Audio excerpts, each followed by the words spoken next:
vous allez bien. Nous allons commencer au fait notre projet. Le projet il sera la conversion hexadécimale, ici décimale ou hexadécimale ou binaire. En binaire, c'est-à-dire on va rentrer un nombre en décimal, puis il sera converti en binaire. Il sera aussi converti en hexadécimal et vice versa. Aussi à la suite de ce projet, c'est-à-dire dans d'autres vidéos, les vidéos qui vont suivre, nous allons utiliser un keypad pour faire ces conversions. Là, nous allons sans plus tarder commencer. Nous allons utiliser une interface graphique plutôt que d'utiliser une console. Et nous allons aussi utiliser un afficheur 7 segments. Nous allons faire la représentation d'un afficheur 7 segments sur notre interface graphique. Nous allons sans plus tarder commencer. On clique maintenant là sur créer un projet. Il faut vraiment faire attention à choisir le bon modèle. Là, nous choisissons l'application Windows Form qui utilise le framework.net. Si vous voulez apprendre à utiliser le framework.net, juste à nous signifier en commentaire. Puis on va juste faire une série de cours là-dessus. Ensuite, vous mettez le nom de votre application.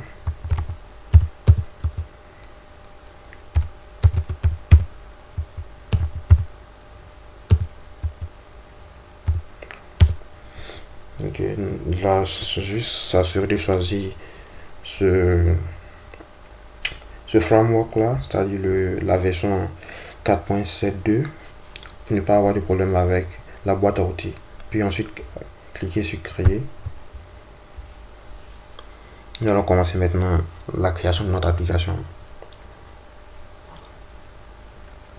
Nous allons sans plus tarder nous allons créer notre application. Nous avons besoin de 3 boutons radio.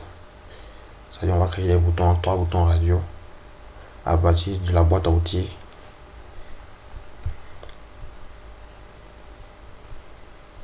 Oups, c'est quoi ce message là?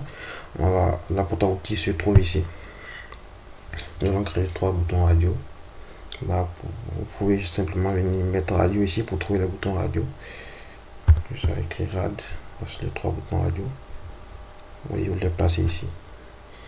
Pour pouvoir multiplier, nous avons besoin de 3 boutons radio, puisque nous allons utiliser l'hexadécimal, n'est-ce pas, le décimal et puis le binaire.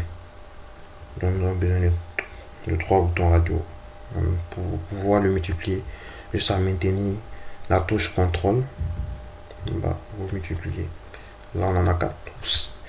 Juste supprimer un et puis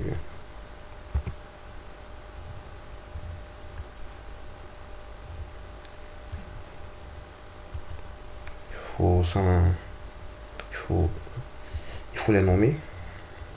Le premier sera rad décimal.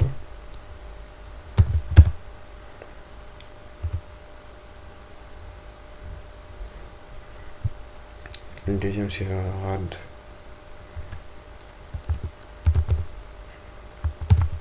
binaire. Et le troisième sera rad hexadécimal.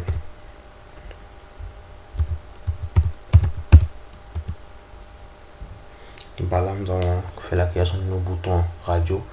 Ensuite, il faut paramétrer ces différents boutons radio là. Qu'est-ce qu'on doit en faire? Nous allons les paramétrer avec les différentes propriétés. Juste cliquer sur le bouton. Ensuite, c'est à la propriété checked. Juste utiliser ça, juste descendre un peu, puis modifier là. Par défaut, le décimal sera à trop. Il faut au fait que l'un des boutons radio soit activé par défaut. En fait, c'est pour ça. Vous allez mieux comprendre dans les minutes à venir. Ensuite, on va modifier le test de ce bouton radio là. Nous allons mettre le binaire plutôt, excusez-moi, l'hexade et le décimal. Ici. Ok. On va faire pareil pour les deux autres. Seulement qu'ici, ça sera binaire. Et là, ça sera hexadécimal. Mais eux, ils seront laissés par défaut comme des par défaut, c'est-à-dire les checked, c'est-à-dire le fait que le bouton soit cliqué, ils seront restés par défaut false. On va juste faire un test là pour que vous remarquez. Démarrer. Vous allez voir à quoi cela ressemble. Juste avant de continuer. On aurait pu aussi faire un F5. Nice. Maintenant, vous voyez que ça prend un peu de temps pour lancer l'exécutable. Ouais, c'est ça. Nice. Bon, voici notre première application, votre première application, je suppose notre première application ensemble. On va ensuite utiliser des zones de saisie pour pouvoir entrer des différentes valeurs. Pour cela, on va utiliser la boîte à outils. Nous allons utiliser numérique up down.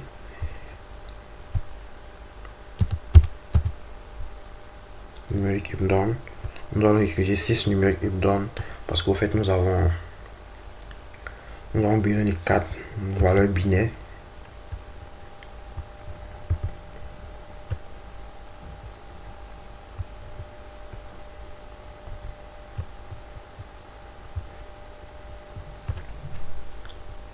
N'est-ce pas? Nous avons besoin de 4 valeurs binaires.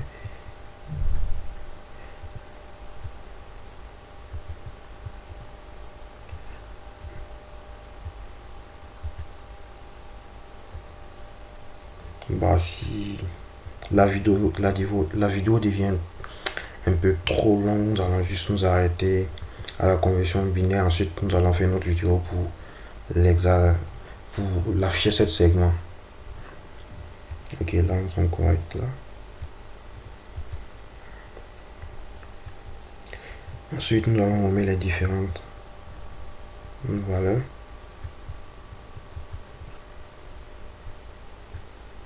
Oups, qu'est-ce qu'il me fait là? Bon, c'est pas grave. On va juste les sélectionner pour pouvoir juste les faire descendre un peu ensemble. Nice. Là maintenant nous allons nommer les différents composants, les différents outils choisis. Le premier c'est un nœud décimal.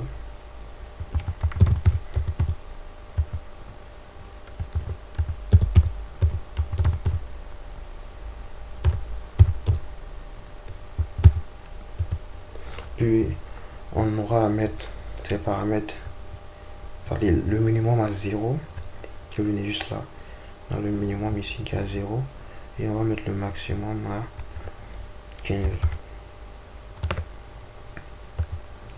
C'est bon.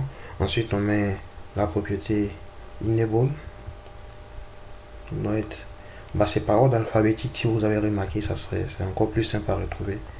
On a la propriété enable à true, pareil comme pour le checked. Oui, c'est correct là.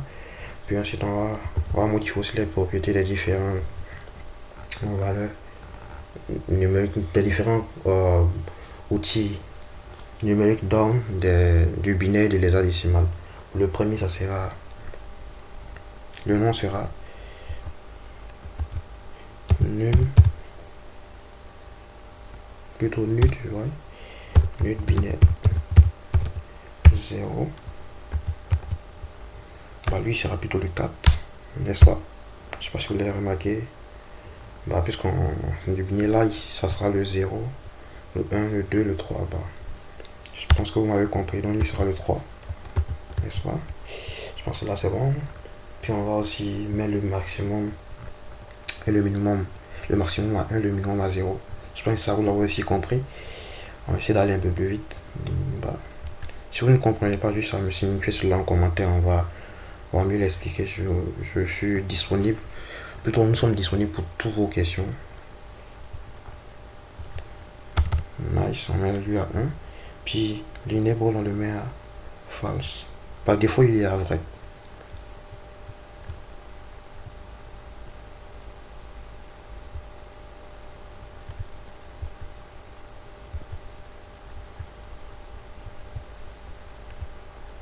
On fait pareil aussi pour les autres.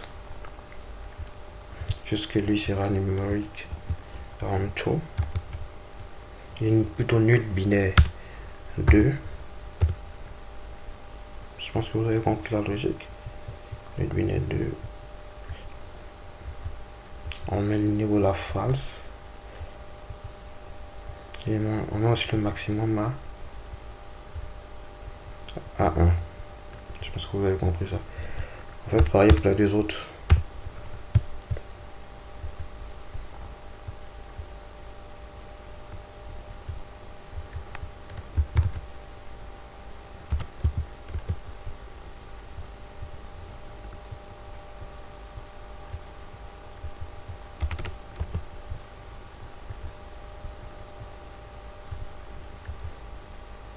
Bah, c'est un peu ça.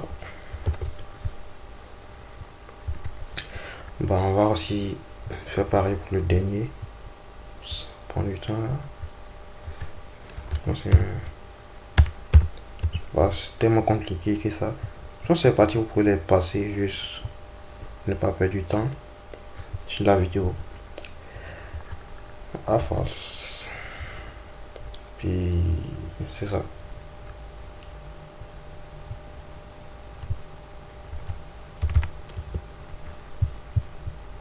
Pareil pour l'état décimal. On le met à 15. Bah lui il a une différence, l'état décimal. Sa différence c'est que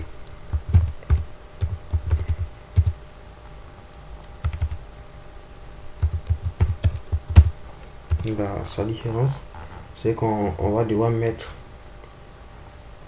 la valeur à hexadécimale, c'est-à-dire la valeur hexadécimale à true.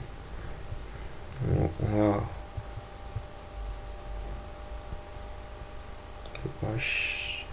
la valeur hexadécimale à true. Ça lui sa différence. Je pense qu'on est correct là. Je vais mettre aussi les valeurs qu'on avait mis à 15, ouais. Et puis enable aussi. La false. Là on est correct. Là maintenant nous allons passer aux différentes fonctions qui permettent de modifier. D'abord avant d'utiliser les différentes fonctions qui permettent de modifier, nous allons d'abord utiliser la fonction qui nous permet de sélectionner les différentes valeurs, c'est-à-dire passer de là à là et là à là, c'est-à-dire passer du décimal au binaire, c'est-à-dire quoi, sélectionner le binaire pour pouvoir le modifier, sélectionner aussi les hexadécimales pour pouvoir le modifier. Parce que là, comme vous pouvez le remarquer, si on appuie sur démarrer, vous allez voir qu'on ne peut pas modifier. Au fait, c'est si on clique sur là, il n'y aura rien de fait. Au fait, bon, on peut cliquer, mais genre, il n'y aura pas de, il n'y aura rien là. Lui, ne sera pas activé. L'objectif sera que lorsqu'on clique là-dessus, bah, le décimal ne soit pas actif. C'est plutôt le binaire qui soit actif. Pour faire cela, bah, Visual Studio nous facilite la création de ces fonctions en simplement cliquant sur ces différentes fonctions. C'est-à-dire, qu'est-ce qu'on fait lorsqu'on double-clique sur rad décimal ici?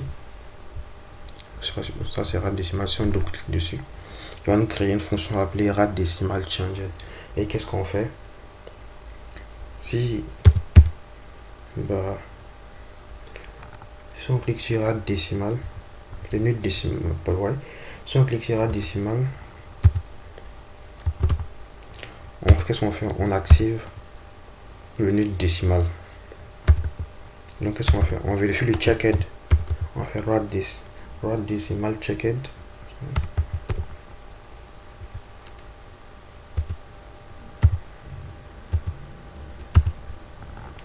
Ouais, là, cette fonction renvoie vrai, c'est-à-dire lorsqu'on clique sur le bouton rad décimal, s'il est à vrai, bah on active indicativement aussi la valeur du nœud décimal, au fait, c'est-à-dire cette zone nécessaire sera activée. On fait pareil aussi pour le binaire. aussi pour nuit des hexadécimales. Ensuite, comme je l'ai dit, on va faire pareil pour nuit binaire, mais la différence, on pourra pas faire pareil euh, pour les différentes nuits binaires. Donc on va devoir utiliser une fonction spécifique. Plutôt, oui, on peut le faire, il n'y a aucun problème. Ouais, le code est un peu long, c'est pour ça. J'aurais pu aller vite si je parlais pas, si j'avais pas expliqué. Non. Il faut expliquer.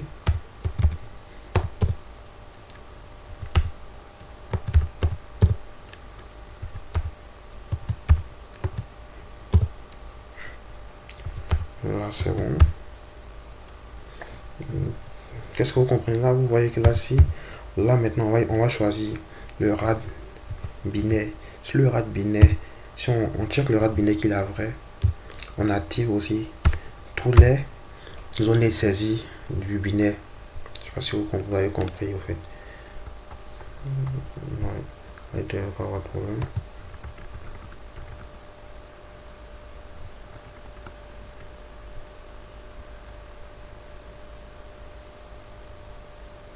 Bah, qu'est-ce qu'ils disent? Impossible de convertir un type binaire en un système numérique d'ordre.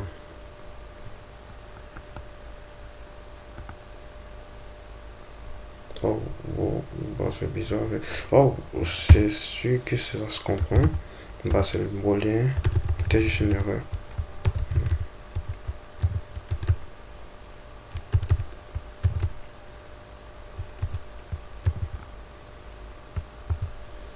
On fait pareil aussi pour les hexadécimales.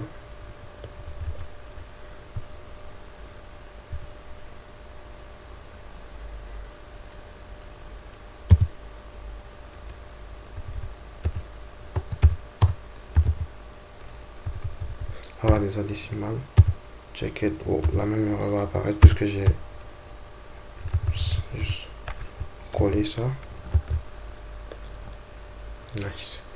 On peut le tester là, voir.